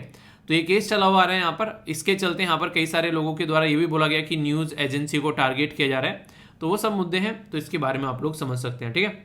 बाकी यहाँ पर एक आर्टिकल जो आप लोगों के सामने निकल कर आ रहा है, ये है यहाँ पर आज की डेट में जो डिलिमिटेशन कमीशन के बारे में बात की जा रही है म्युनिसिपल कॉर्पोरेशन के अंदर में। आप लोगों को पता है जब भी इलेक्शन कंडक्ट कराने होते हैं तो यहाँ पर पावर रहती है। जैसे सेंटर के इलेक्शन के बारे में बात करते हैं, स्टेट के इलेक्शन के बारे में बात करते हैं, प्रेसिडेंट के इलेक्शन के बारे में या फिर वाइस प्रेसिडेंट के इलेक्शन के बारे में बात करते हैं, तो यहाँ पर डिलिमिटेशन कमीशन जो है वो बेसिकली कौन लाता है? वो लाता है इलेक्शन कमीशन ऑफ इंडिया। पर लेकिन जब पंचायत के बारे में बात करते हैं, म्यूनसिपैलिटी के बारे में बात करते हैं, तो यहाँ पर डिलिमिटेशन कमीशन लाने की पावर होती है स्टेट इलेक्शन कमीशन के अंडर में। तो अभी दिल्ली के अंदर में डिलिमिटेशन कमीशन लाया जा रहा है, प्रॉपर वे में यहाँ पर इलेक्शन को कंडक्ट कराया जाएगा। आम आदमी पार्टी इसी को लेकर चिल्लाती रहती है कि हमारे हाथ में कोई भी पावर नहीं दे रखी है। तो उसके चलते कई बार आप लोगों ने मुद्दा भी देखा होगा। तो इसके बारे में हल्का सा आइडिया रख सकते हैं आप लोग यहाँ पर। अगर दिल्ली से आते हैं आप लोग, दिल्ली में किसी एग्जाम की तैयारी कर रहे हैं, तो यहाँ से आप लोगों से क्वेश्चन पूछा जा सकता है। तो यहाँ पर जो विजय देव हैं वो स्टेट इलेक्शन कमीशन जो है वो चेयरपर्सन होंगे यहाँ पर डिलिमिटेशन कमीशन पैनल के, और वो डिसाइड करेंगे कहाँ कहाँ पर कितनी पोस्ट जो है वो डिसाइड करनी है, पर्टिकुलर एरिया में कैसे कॉन्स्टिट्यूएंसी होनी है जहाँ से आप लोग खड़े हो पाएंगे यहाँ पर, और वहाँ पर वोट भी डाली जा सकेंगी। तो ये पूरा मुद्दा आप लोग यहाँ पर देखने को मिलेगा, ठीक है। तो इसके बारे में आप लोग आइडिया रख सकते हैं। तो यहाँ पर इसी के चलते यहाँ पर ये काफ़ी अच्छी चीज़ लगती है यार मुझे, खासकर जो छोटी छोटी बच्चे हैं उनको स्टार्टिंग से सेल्फ डिफेंस सिखाया जाए। आज की डेट में कई सारे आप लोगों को छेड़खानी के या फिर रेप के केसेस देखने को मिलते होंगे। अभी एक केस तो ऐसा निकल कर आया था जिसने मतलब दिमाग इतना खराब कर दिया, मैंने कहा ऐसा कोई कैसे कर सकता है। आप लोगों ने देखा होगा, उसके बारे में सुना भी होगा। एक लड़की है वो बैठी रहती है प्लेटफॉर्म के ऊपर, उससे आकर कोई एक तरीके से पूछता है कि मतलब कहाँ पर जाना है, तो फिर वो उसके साथ में इतनी गंदी हरकतें करता है, अपने प्राइवेट पार्ट जो है वो बेसिकली निकाल कर उसके चेहरे पर टच कराने की कोशिश करता है पर्टिकुलर मेट्रो स्टेशन के ऊपर, समझ रहे हैं। हालांकि उस इंसान को 1 महीने बाद गिरफ्तार कर लिया गया, वो नेपाल भाग गया था। अगर यहाँ पर वो बंदी जो है, वो लड़की जो है, वो अगर सेल्फ डिफेंस की टेक्निक जानती तो उसी का थोपड़ा तोड़कर उसके दांत 32 के 32 जो है जमीन पर पड़े होते, जो कोई ऐसी हरकतें करता है। तो ये जरूरी है यार, आप लोग भी कोशिश करो, अगर घर में छोटी बच्ची है उसको आप लोग ये चीज़ें सिखा सकते हैं ताकि आगे चलकर वो अपने आप को सेफ रख सके। ऐसी सिचुएशन देखने को मिलती है कई बार, तो ये आप लोग जरूर कीजिएगा। अगर कोई भी ऐसी बच्ची है जिसको यहाँ पर सिखाई जाए सेल्फ डिफेंस की टेक्निक, कराटे, जूडो, जो भी आप लोग सिखा सकते हैं ताकि आने वाले टाइम में अपने आप को सेव कर सके। ओके, गगनयान यहाँ पर लॉन्च किया जाना था, पर लेकिन अभी फिलहाल जो है ये इसको लॉन्च नहीं किया जाएगा, अबॉर्ट कर दिया गया इस साल के लिए मिशन, यानी कि आने वाले टाइम पर आप लोगों को देखने को मिलेगा। तो तब यहाँ पर इसके बारे में अच्छे से बातें करेंगे। अभी यहाँ पर ये कई बार आप लोगों को न्यूज़ में नजर आएगा, हमारी कंट्री के जो लोग हैं उनको एक तरीके से स्पेस में भेजने की बात की जा रही थी। हम लोग खुद का स्पेस स्टेशन तैयार करने की यहाँ पर एक कोशिश कर रहे हैं और इसरो जल्दी ही इसमें सक्सेसफुल होगी। तो उसी को अभी यहाँ पर साइड में कर दिया गया थोड़ा सा, क्योंकि अभी जो है कंप्लीट चीज़ें नहीं हो पा रही हैं, उसके चलते यहाँ पर ये बात सामने निकल कर आ रही है। ठीक है, कई सारी एंसेंट जो बुद्धिस्ट साइट है उनको कैसे प्रोटेक्ट कर सकते हैं तो उसके बारे में बात की जा रही है। तो फाइनली फोकस किया जा रहा है आर्कियोलॉजिकल सर्वे ऑफ इंडिया पर, इंडिया के द्वारा, ताकि चीज़ों को सुधारा जा सके। ठीक है, ये काफ़ी इंपॉर्टेंट यहाँ पर न्यूज़ है। अगर बात करें तो आप लोग नाम भी यहाँ पर याद रखते हैं, इनका नाम है इनका नाम है इग्रोर पोलिखा। ठीक है, तो यहाँ पर आइगोर बोल सकते हैं बेसिकली आप लोग, आइगोर पोलिखा। ठीक है, तो ये यूक्रेन के एम्बेसडर थे और 7 साल से इंडिया के अंदर थे यहाँ पर। अभी यहाँ पर यूक्रेन के जो प्रेसिडेंट है उनके द्वारा इनको हटा दिया गया और कई कंट्री के एम्बेसडर को हटा दिया गया, क्योंकि इनको लग रहा है कि कोई फायदा हो नहीं रहा है, कि इंडिया जो है यूक्रेन को सपोर्ट कर ही नहीं रहा है। तो इनके द्वारा बोला गया कोई बात नहीं, मुझे लग ही रहा था यहाँ पर ऐसा कुछ होने वाला है, तो इसमें कोई रिएक्शन देने वाली बात नहीं है, जब भी मुझे गवर्नमेंट बुलाएगी और मैं अपने देश में वापस जाऊँगा। तो इसके चलते यहाँ पर ये नाम निकल कर आ रहा है। तो कई सारी कंट्री के जो इंपॉर्टेंट पर्सनैलिटी है उनके बारे में अक्सर ये चीज़ें पूछ ली जाया करती हैं। ठीक है, तो हल्का सा आइडिया आप लोग इनके बारे में रख सकते हैं।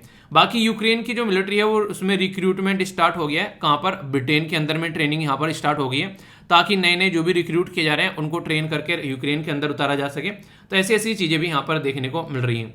तो देखते हैं सोल्यूशन यहाँ पर क्या निकाला जाता है, ये सब बातें हैं। ये है आज का जो आप लोगों के सामने सुडोकू, जो कि आप लोगों को भरना है। तो देखता हूँ कौन कौन से भरता है। ये सारी चीज़ें आप लोगों को टेलीग्राम पर भी मिल जाती है, टेलीग्राम आप लोग जरूर ज्वाइन करें ना, काफी कुछ यहाँ पर शेयर किया था। कल ट्विटर डील के बारे में शेयर किया था, श्रीलंका के ऊपर भी एक छोटी सी वीडियो आप लोगों को देखने को मिली थी, और बाकी और भी जो इंपॉर्टेंट चीजें होती हैं। और आज का जो आप लोगों का एथिक्स से रिलेटेड जो कोटेशन होगा, वो भी मैं कोटेशन मतलब एक तरीके से आप लोग बोल सकते हैं एथिक्स से रिलेटेड जो क्वेश्चन होगा वो पोस्ट कर दूंगा। और वो पोस्ट कहाँ पर किया जाता है तो ये आप लोगों को पता ही है, उसको आप लोग ज्वाइन कर लेना। ये वीर तालियान के नाम से यहाँ पर आंसर राइटिंग ग्रुप है, और इसी के साथ पे SLV पीडिया पर आप लोगों के लिए कई सारी चीजें पोस्ट की जाती हैं, जैसे क्वेश्चंस वगैरह हो गए। ठीक है, इसी के साथ में आप लोगों के हिंदी और इंग्लिश में आप लोगों के लिए जो आर्टिकल्स हो गए, तो इनको आप लोग एंजॉय कर सकते हैं। तो यहाँ पर आप लोग देख सकते हैं कई सारी ऐसी इंपॉर्टेंट चीज़ें होती हैं जिनको आप लोग देख सकते हैं, और यहाँ पर इसके साथ में जो क्वेश्चन होते हैं उनको भी आप लोग अटेम्प्ट कर सकते हैं। ठीक है, तो ये 3 ग्रुप हैं, तीनों के तीनों फ्री ऑफ कॉस्ट हैं, इनका पार्ट आप लोग बन सकते हैं, काफ़ी ज़्यादा फायदा आप लोग को देखने को मिलेगा। आज है संडे, संडे के दिन आप लोगों को पता है कोई भी यहाँ पर जो है वोकैबुलरी वगैरह वो सारी चीज़ें नहीं होती है जो नॉर्मल सेशन में होती है। आज के दिन लाइट होता है थोड़ा सा लेक्चर पर, लेकिन इंपॉर्टेंट होता है, स्किप नहीं करना है। ठीक है, फीडबैक जरूर देना कैसा लगा आज का ये डिस्कशन, और PDF आप लोगों को टेलीग्राम पर मिल जाएगी। वैसे PDF के बारे में बोलूँ तो मैंने पुरानी PDF भी आप लोगों को यहाँ पर प्रोवाइड करा दी थी। कई सारे बच्चे बोले थे सर मंथली की जो PDF है उसके बारे में, तो वो भी मैंने प्रोवाइड करा दी थी। ठीक है, तो उसको भी आप लोग जाकर देख लेना, ताकि आप लोग जो है अगर आप लोगों को लगता है कि आप लोग के काम की हैं वो, तो आप लोग उनको रिवीजन के लिए रख सकते हैं। तो टेलीग्राम पर आप लोगों को मिल जाएगी। ओके, तो नेक्स्ट वीडियो में मिलता हूं, तब तक के लिए आप आसपास सफाई रखिए, पानी और पेड़ पौधों को सेव कीजिए, पॉलिथीन और प्लास्टिक वगैरह बिल्कुल यूज नहीं करनी है। तो बड़ों को नमस्ते, छोटों को प्यार, छोटी सी लाइफ है, एंजॉय करा। मिलता हूं नेक्स्ट वीडियो में, तब तक के लिए जय हिंद।